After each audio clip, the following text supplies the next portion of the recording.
Bom dia com fé e um bom café.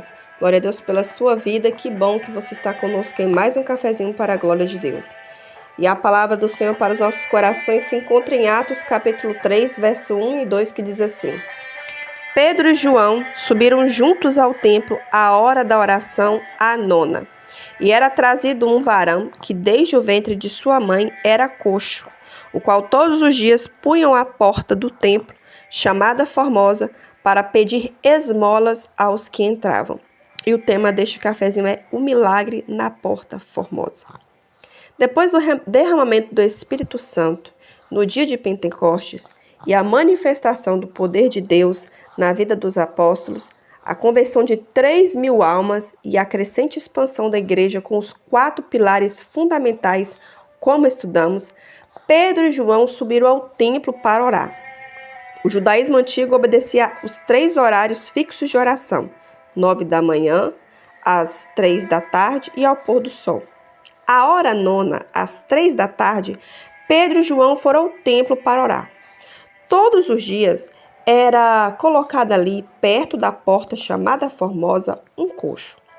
Essa porta era uma entrada do templo e muitas pessoas passavam por ela para irem adorar. Este coxo ficava ali mendigando, isto é, implorando ajuda para sua sobrevivência.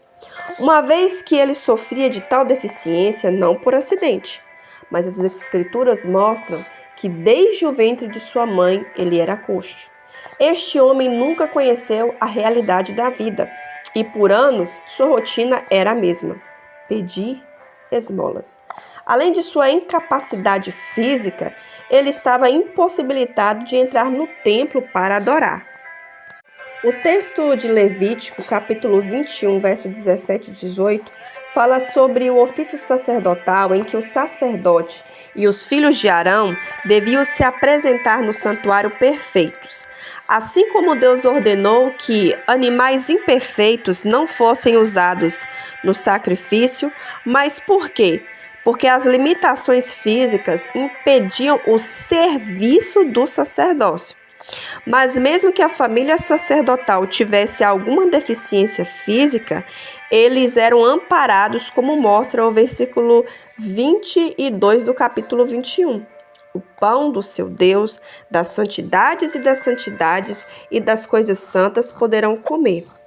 Tanto os sacerdotes quanto os levitas que possuíam deficiência eram protegidos e sustentados com o alimento dos sacrifícios. Mas, em 2 Samuel, capítulo 5, quando Davi e suas tropas partiram para Jerusalém a fim de expulsar os jebuseus que habitavam naquela terra, eles falaram para Davi que não conseguiriam conquistar aquela cidade. Então disseram que os cegos e os aleijados seriam capazes de impedi-lo. Mas essa fala carrega um significado maior do que imaginamos. Eles estavam insultando Davi e seus guerreiros, colocando como um exército tão fraco que até uma pessoa com deficiência física poderia os destruir. Mas Davi conquistou a fortaleza de Sião, que passou a ser chamada Cidade de Davi. Então a resposta de Davi para aquele insulto foi: capítulo 5, verso 8 de 2 Samuel.